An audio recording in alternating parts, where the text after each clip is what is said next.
All right. Introduce our guest today, Vinny. Tom Martz, the Young Conservatives of America. Is that right? Yes, sir. TYCOA. TYCOA, TYCOA.com. Funny story about that, Mark. Do you want to lead in with that, or you want to? No, I don't want to. Not yet. Let Tom talk. Okay. Keep in mind, young does not stand for age. It's yesterday's oath under noble guardians. It's an acronym. Yesterday's Oath under noble guardians. Sounds like our founding fathers. Correct. Okay, Tom, let's talk about what the Young Conservatives is all about and why you do what you do. What caused you to start this organization? Well, I didn't start it. I kind of got involved in it early on. There was a gentleman who started as a means to get more conservatives together.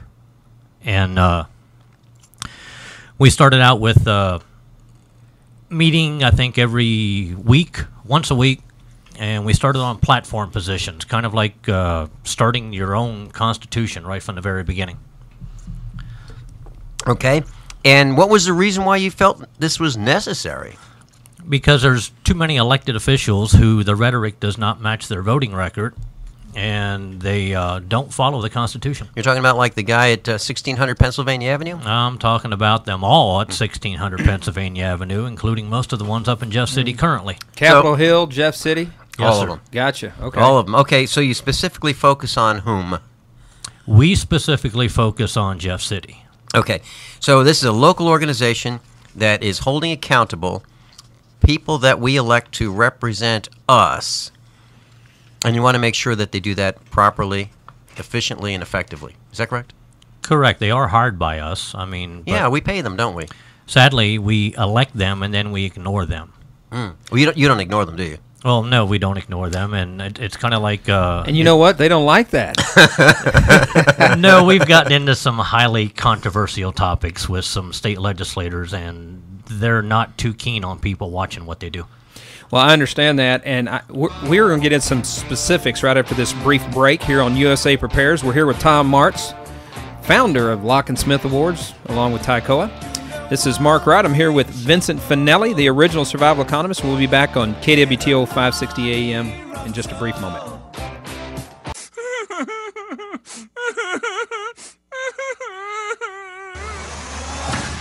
No whining. Only expert guests and seasoned opinions. Instruction that matters. At the controls, Vincent Finelli and Mark Wright. This is USA Prepares. I'm Mark Wright. I'm here with the original survival economist, Vincent Finelli. And we're talking with Tom Martz from TYCOA and also the Locke Smith Awards. Vinny, take it away. Tom, I'm really excited that you're here. We were talking during the break about the membership. And the price of your membership in your organization is how much? $0. $0, okay. So that's affordable. And then you have meetings once a month, is that right? Yeah, third Tuesday every month at Cox North in the Fountain Plaza room. Okay, so if someone's interested in attending, and we'll talk about what the benefits are in just a second, they go to Cox North. It's at Division and Jefferson at the Fountain Plaza, free admission. And I understand that you've had as few as 10 people and as many as a few hundred. Correct. At these meetings. Okay, so what is required? An open mind? Open mind and closed pocketbook. Okay, and I understand that you do something kind of like what Mark and I are doing with the Expo, and you have a topic once a month where you've discussed things like energy, alternative energy? This coming meeting will be on energy. I think it's going to be specifically on geothermal. Ah, great, great. I'll be coming to that one. Yeah, I almost put geothermal at my farm. Yeah, I couldn't find anybody at the time. That was 5 years ago that was really qualified, but that's 5 years ago. So this is great. I'd like to attend this one. And what else do you talk about? What have you talked about in the past? Give us a feel for the history of the organization. Well, actually, next month we have D. Wamper coming in, and he will be discussing the separation of church and state. Okay. And we've had topics in the past that range from alternative energy, the Constitution, homeschooling. Homeschooling. Yeah, we do that at our house. That's the way my kids ended up going. Yeah, homeschool you. That's great. And it really sounds like what you've got is an expo that you run a seminar once a month, kind of like what we do at Get Prepared Expo, where we run 35 over a period of 2 days. But that's awesome. I love it. Okay, so we know where it is. And class, if you'd like a link to the organization, you can go to you can go to usaprepares.com, and you'll see today's class, and you can click on it. It'll take you right to Tom's website. Okay. Mark, we wanted to talk about the Locke Smith Awards. Wasn't that fun going to the last one? Well, we went to the first annual Locke Smith Awards back. That would be the inaugural. The inaugural, way, yeah. Exactly. Was that last October? Yes. Okay. No. Actually, it was last November. Last November. Great. Okay.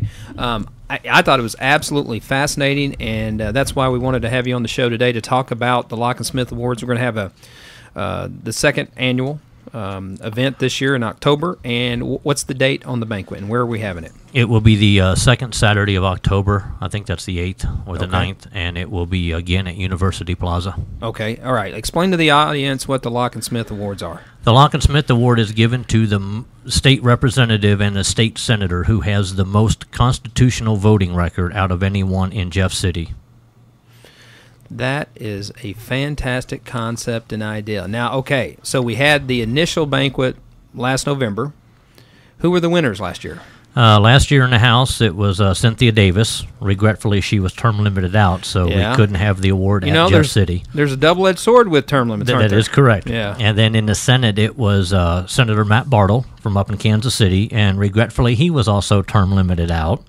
Yeah, I don't think either one of those folks ran for another office and got elected, did they? Actually, Cynthia ran for the state Senate seat up there, and she actually lost to the incumbent on the Republican primary. Okay, I don't believe Matt Bartle ran for anything. No, he did not. Yeah, I actually served with Cynthia and Matt in the House.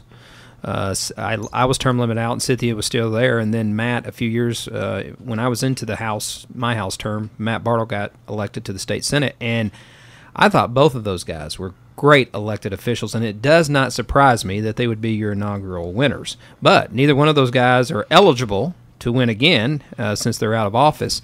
Now, okay, so explain to the audience. We got 4 or 5 minutes, and we'll get on this on the other side of the break. But explain to the audience, number one, why you came up with the Locke Smith Awards. What was the incentive to even do this? Actually, this probably goes back a little bit further than TYCOA, because at one point in time I helped with a taxpayer advocacy group here in Springfield, and we would actually, on every Saturday before the city council meeting, we would review all the city council bills that were coming up for discussion on Monday night, and to determine whether or not that we should even, say anything about them, what they were regarding. A lot of times we would discuss, especially the ones that were designed to give certain contractors certain set-asides in order to build in Springfield. I see. And then there was the police fire pension fund. And when we first got into that, it appeared that it was all the city's fault. And once Mr. Ellison was the gentleman who was pretty much spearheaded that discussion, but once we got into it, we figured out that it was the deals that were made in the past, but it was also the way that the way it was being paid in the future, which led to a major chunk of this downfall. And one of the things that we noticed about city council is people don't pay attention to what goes on in the city. And classic point and example is you've got cities now shutting down lemonade stands. Right. There's no basis for that. And they're laying off law enforcement officials, cutting back on various services because of decreased revenue. And then what's the solution a lot of these guys want to come up with? That would be higher taxes. Higher taxes. But you also got a place like Toledo, Ohio, that passed an ordinance that your driveway had to be concrete or pavement. And one day people woke up with tickets on their cars.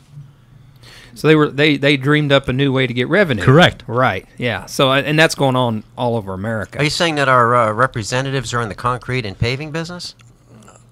There may have been some of those in Toledo, because I had to laugh because one of the gentlemen who was actually going around and asking people for those tickets, saying that he was going to straighten this issue up, well, when we researched back, he voted for it.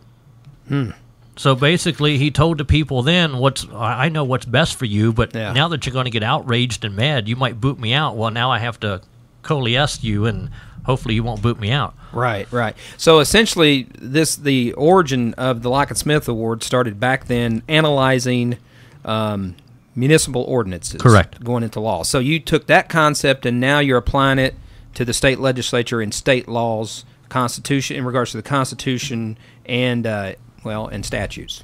Yeah, and both state representatives swear an oath to both constitutions, not just one. You swear an oath to the Missouri Constitution. When I took my oath, I did. Yes, you did. And there are certain issues that come up that, even though, and what bugs me the most is most state legislators will tell you if it doesn't say we can't do it in the Constitution, that means we can. Well, try that concept on your parents when you're a kid. Just walk down to the store without their permission because, well, after all, they didn't say you couldn't do it, so therefore you could. It's not going to fly. Sure. Well, I guess the concept is in the United States Constitution, we have 10th Amendment rights, we have state rights, we have individual rights, and if it's not expressly stated, then it's assumed that the states have the rights to conduct whatever business in that regards to the law. So that's the concept I guess you're talking about.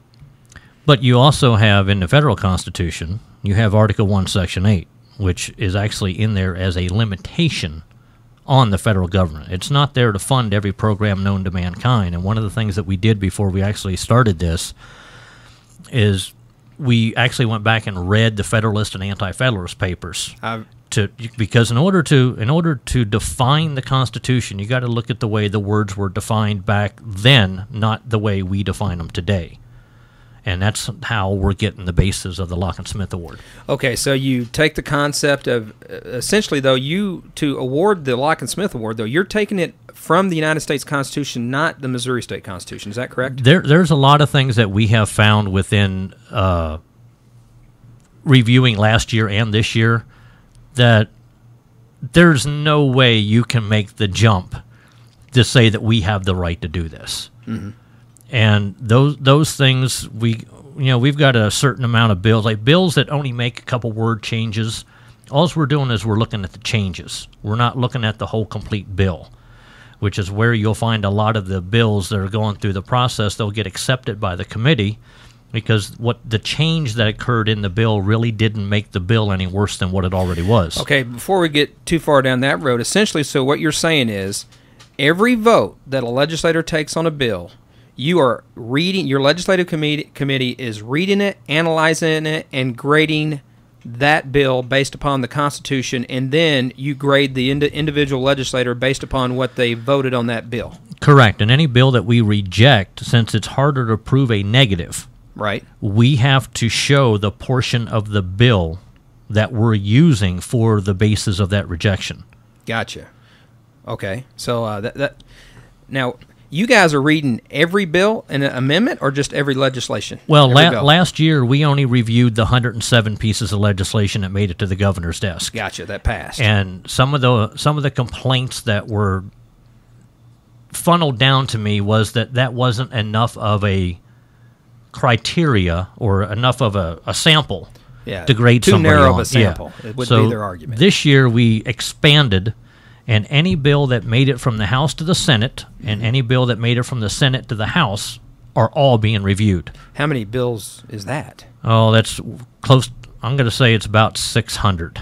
So your legislative committee is analyzing 600 pieces of legislation, and the criteria is the Constitution, and then you do what in regards to the legislator's voting record? Do you award a point, deductible? How does that work? If a legislator votes for a piece of legislation that we deem acceptable, they will be awarded a point. Okay. If the legislator votes no on a piece of legislation that we have rejected, they are also awarded a point. Now, of course, the opposite is true. Except they'll get 0. If they vote no on a good piece of legislation, it's 0, and if they vote yes on a bad piece of legislation, they get 0. Okay, so essentially whoever accumulates the most points correct is going to be the winner at the end of the year. Gotcha. Okay, well, we're going to have to, first of all, that's great stuff right there. We're going to take a bottom of the hour break, and we'll come back and analyze that a little bit more and talk about the actual presentation. This is Mark Rod. I'm here with Vincent Finelli on USA Prepares on KWTO 560 AM. We'll be right back with Tom Martz.